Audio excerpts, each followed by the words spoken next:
बिस्मिल्लाहिर्रहमानिर्रहीम। अस्सलाम वालेकुम स्टूडेंट्स। आज का जो हमारा लेक्चर है वो है रीडिंग पैसेज 3 टेस्ट 3 और बुक है हमारी 7। सबसे पहले हम क्या करेंगे,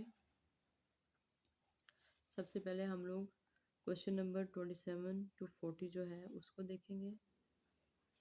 और ये टास्क हमने 20 मिनट में कंप्लीट करना होता है, इसलिए हम लोग इसकी टिप्स और ट्रिक्स को देखेंगे। फॉरेस्ट के बारे में फॉरेस्ट सबसे पहले हम अपना इंट्रोडक्शन पढ़ते हैं और ये बहुत लेंथी इंट्रोडक्शन है, इसलिए इसको हम हाफ पढ़ लेंगे और साथ साथ अपने कीवर्ड्स को अंडरलाइन करते जाएं। कीवर्ड्स कौन कौन से हम अंडरलाइन करते हैं? Dates, months, years and noun. इन सबको हम क्या करेंगे? अंडरलाइन कर लेंगे। आप लोगों ने प्रेजेंट, पास्ट और फ्यूचर इन सब पे फोकस रखना है। Forests are one of the main elements of our natural heritage. The decline of Europe's forest over the last decades and half natural heritage. Decline of Europe's forests over the last decade and a half has led to an increasing awareness and understanding of the serious imbalance which threaten them. Serious imbalance है जो जिसकी वजह से forests जो है वो कम हो रहे हैं। European countries are becoming increasingly concerned by major threats to European forests. Threats which know no frontiers other than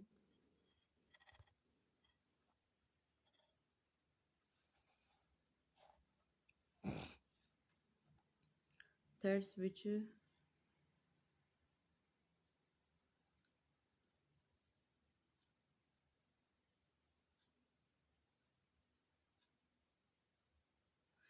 threats to European for threats which no frontiers other than those of geographically or climate, air pollution, soil deterioration, and increasing number of forest fires, and sometimes even the mismanagement of woodland and forest heritage। हम यहाँ पे अब search पढ़ेंगे क्या? woodland forest heritage पढ़ेंगे। इसके बाद हम देखेंगे एयर पोल्यूशन को, देखेंगे सॉइल डिटेरियोरेशन को, देखेंगे इनके नंबर ऑफ फॉरेस्ट फायर्स को देखेंगे। अब कीवर्ड्स को आप अंडरलाइन करते जाएं कौन कौन से हैं। कीवर्ड्स को अंडरलाइन करने से हमें ये बेनिफिट होगा कि हम अपना टास्क जो है वो मैक्सिमम 15 मिनट्स में हम कंप्लीट कर लेंगे, यहाँ पे ज़्यादा टाइम नहीं लगेगा।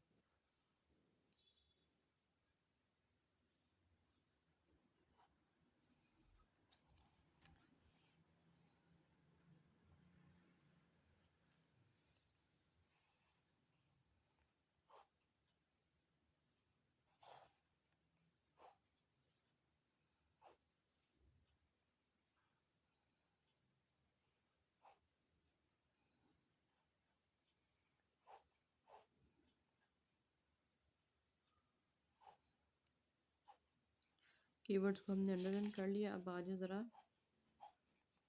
अपने क्वेश्चंस पे। सबसे पहले हम लोग देखेंगे question number true false not given है। ट्रू स्टेटमेंट क्या होती है? जो क्वेश्चन में भी, जो पैसेज में भी हो, और जो क्वेश्चन में। फॉल्स स्टेटमेंट क्या होती है? जो क्वेश्चन में भी हो, जो क्वेश्चन में हो लेकिन पैसेज में गलत लिखी हुई हो। और नॉट गिवन क्या होता है? जो स्टेटमेंट दी ही ना गई हो।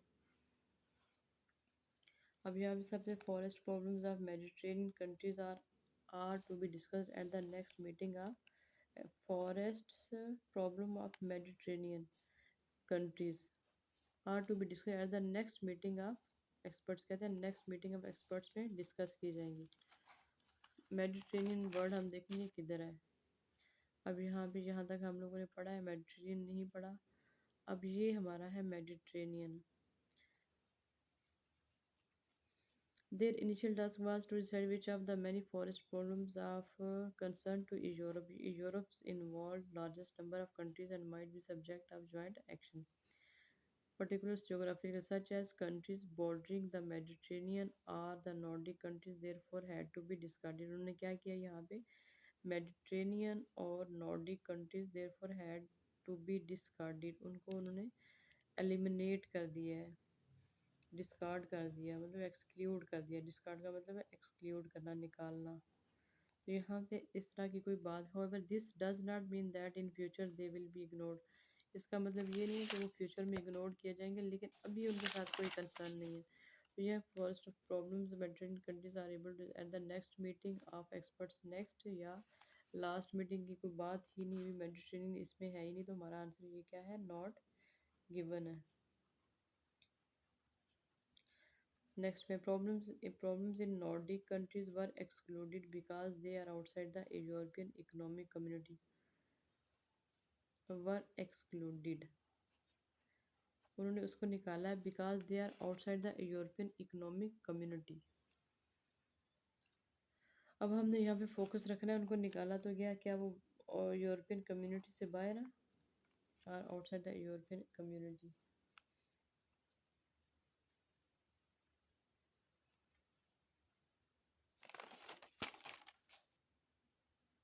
Those confined to particular geographies such as countries bordering the Mediterranean or the Nordic countries therefore had to be discarded, उनको एक्सक्लूड किया गया। however this does not mean that in future they will be ignored, इसका मतलब है कि उनको future में ignore नहीं किया जाएगा। तो यहाँ पे क्या है, आउटसाइड नहीं है, वो यूरोप के अंदर ही है, तो हमारा आंसर क्या है, ये फॉल्स है। Forest are renewable source of raw material, source of raw material.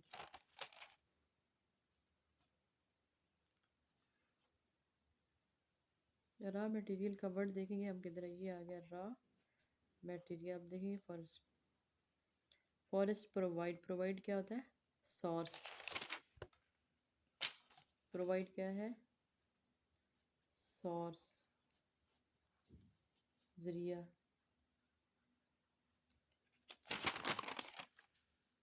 Forests provide raw materials for human activities through their constantly renewed production of wood, तो हमारा आंसर क्या है, ये रॉ मटेरियल। इंसानों के लिए वो एक जरिया है, तो आंसर क्या है हमारा, ट्रू है। The biological function of forest were only in the 20th century, कहते हैं वो 20वीं सदी में इसको रिकॉग्नाइज किया गया था, ओनली द बायोलॉजिकल फंक्शन। अब यहाँ पे देखें, as a whole European countries see forest as performing a triple action, biological, economic and recreational, biological, economic and तीन उन्होंने यहाँ पे फंक्शन बताए हैं। The first is to act as a green lung for our plant by means of photosynthesis. Forest produce oxygen through the transformation of solar energy, thus fulfilling what our needs is the immense। यहाँ पे तो बात हो रही है सबसे पहले biological.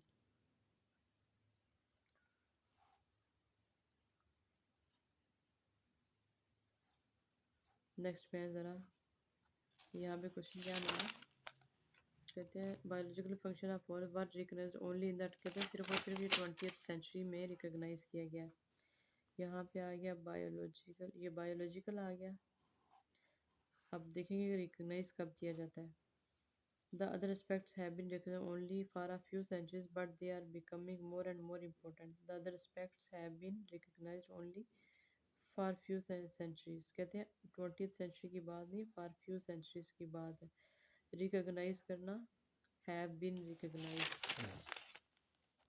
first were recognized only in the 20, कहते हैं 20th century, यहाँ पे क्या कहते हैं, few centuries। The economic importance of forests have been understood since the dawn of man.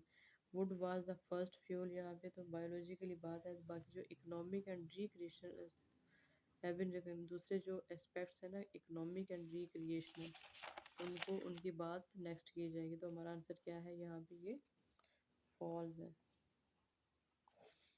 Natural forest still exist in parts of Europe, still अभी भी मौजूद है नेचुरल यूरोप। हम देखेंगे यूरोप की तरह, ये अगर national forest has survived yet there are effectively no remaining primary forests in Europe, ये यूरोप का वर्ड आ गया, और अभी मौजूद नहीं है, still exist are no remaining, हमारा आंसर क्या है, ये फॉल्स है। दिया तो गया लेकिन गलत दिया गया। Forest policy should be limited by national boundaries, should be limited, उसको कम करना चाहिए by national boundaries. Yeah, again, this means that a forest policy is vital, that it must transcend national boundaries. This means that forest policy is vital. यहाँ पे क्या कहता है, should be limited, उसको कम करना चाहिए बाय नेशनल बोर्ड। यहाँ पे क्या है, बहुत ज़्यादा वसी है, दैट इट मस्ट ट्रांसेंड, इसको कम कर, rise above national boundaries, it must transcend, इसको कम करना चाहिए नेशनल बाउंड्रीज से। तो हमारा आंसर यहाँ पे क्या है, ये फॉल्स है। शुड बी लिमिटेड कहते हैं कम करना चाहिए, यहाँ पे क्या कहते हैं, vital and must be transcend, इसको ऊपर लेके जाना, ट्रांसेंड राइज अबव, ऊपर लेके जाना चाहिए। यहाँ पे कहते हैं लिमिटेड करना चाहिए, तो आंसर क्या है हमारा, ये फॉल्स है। The Strasbourg conference decided that a forest policy must allow for the possibility of change. ये Strasbourg conference आ गया। अब देख, this means that a forest policy is vital, that it must transcend national frontiers and generations of people, and that it must allow for the inevitable changes that take place in the for inevitable changes, इसके अंदर changes होने चाहिए। Inevitable changes means possibility of change, inevitable changes। तो answer क्या है हमारा इसका, ये ट्रू है। तो यहाँ पे आप लोगों का ट्रू है तो एक आपने कंप्लीट लिखना है, फॉल्स है तो उसको कंप्लीटली नॉट गिवन है तो उसको कंप्लीट लिखना है। अब आ जाए question number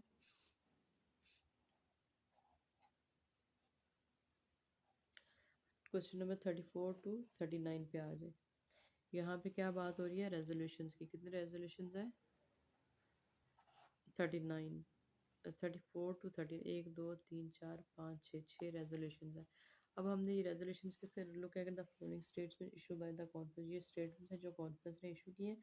A to J तक हम लोगों के वर्ड्स हैं, इनमें से हम लोगों ने ये वर्ड्स लिखे हैं, लेकिन हम पीछे देखेंगे कि बात क्या हुई। सबसे पहले देखेंगे रेजोल्यूशन 1 में क्या बात की गई है।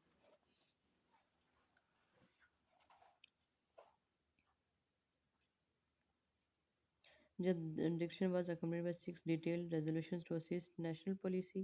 The first proposes the extension and systemization of surveillance sites to monitor forest decline. यहाँ पे क्या सबसे पहला क्या है, एक्सटेंड करना है and systemization of surveillance sites to monitor forest decline, के जो जंगलात गिर रहे हैं वो क्यों गिर रहे हैं। First decline is still poorly understood, let's high proportion of trees leaves and needles. तो हमारा पहला ये वाला है, द फर्स्ट, फर्स्ट मतलब पहला रेजोल्यूशन।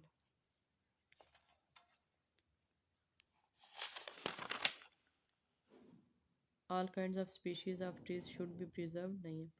फ्रेजाइल माउंटेन्स की बात नहीं है। The surveillance national forest of Europe do not need priority treatment की बात is to be better coordinate throughout Europe. Information on forest fire should be collected and shared, नहीं है। Loss of leaves from trees should be more extensively and carefully monitored, ये भी नहीं है। Resources should be allocated to research into disease की बात, skiing की बात ही नहीं है। Information to be systematically gathered on and decline the condition of, यहाँ पे क्या सिस्टमेटिकली गैदर्ड। दूसरा क्या है, डिक्लाइन इन द कंडीशन। यहाँ पे देखिए ज़रा, systemization of surveillance sites to monitor. Answer क्या है हमारा इसका, फर्स्ट का जे, इसके सामने हम लिख देंगे जे। रेजोल्यूशन नंबर 2, अब यहाँ पे देखो रेजोल्यूशन 2 में क्या बात हो रही है, किधर है resolution,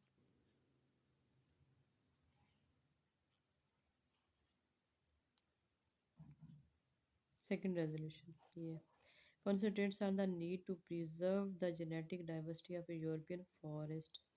Genetic diversity.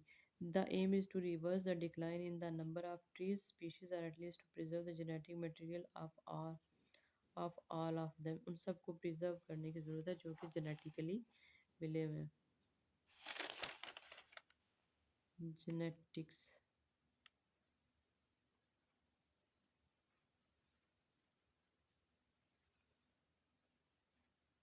All kinds of species of trees should be preserved. इसका आंसर क्या है नेक्स्ट का, ए। All kinds of species.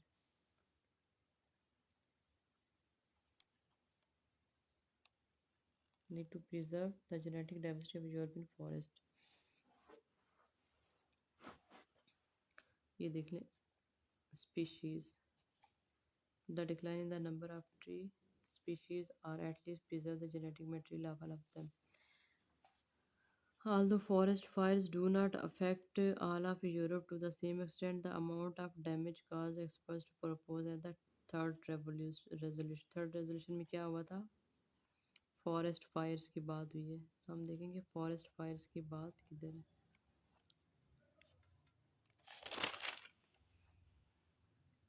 Forest fires किधर है?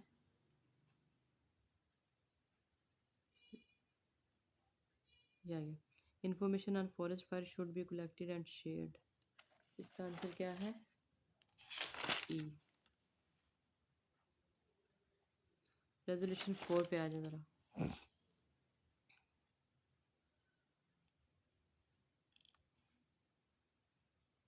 Fourth resolution discussed by the minister was mountain forest. उन्होंने इधर क्या माउंटेन फॉरेस्ट्स को डिस्कस किया है।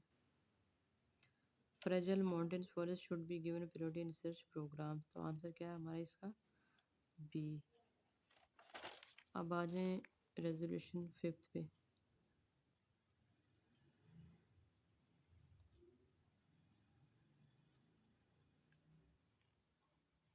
ये fifth resolution.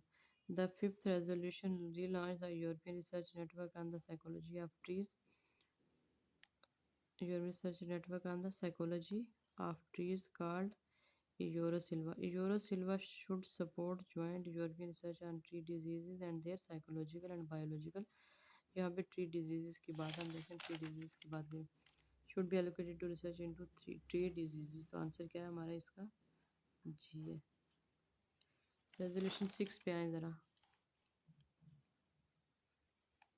Also establish the framework for a European research network and forest ecosystem. This would also involve harmonizing activities in individual countries as well as identifying a number of priority research topics relating to the production of forests. Was to provide for the future. This was the initial motivation one shared by initial motivation. तो answer क्या हम लोगों का इसका? Better coordination through out Europe. Coordination, इसका answer क्या है? D. अब लास्ट वाले क्वेश्चन पे आज इसका आंसर हम लोगों ने खुद से ही देना है। Choose the correct letter A B C और D. Write the correct letter in boxes 40 on your answer sheet. What is the best title of reading passage 3? The biological, economic and recreational role of plants to protect the forest of Europe. B। ये था हमारा question number 27 to 40। आप मेरे channel को like करें, subscribe करें, अपने friends को शेयर करें और काइंडली कमेंट करें अच्छे, ताकि मैं आपके लिए और अच्छी वीडियोस लेके आ सकूँ। शुक्रिया।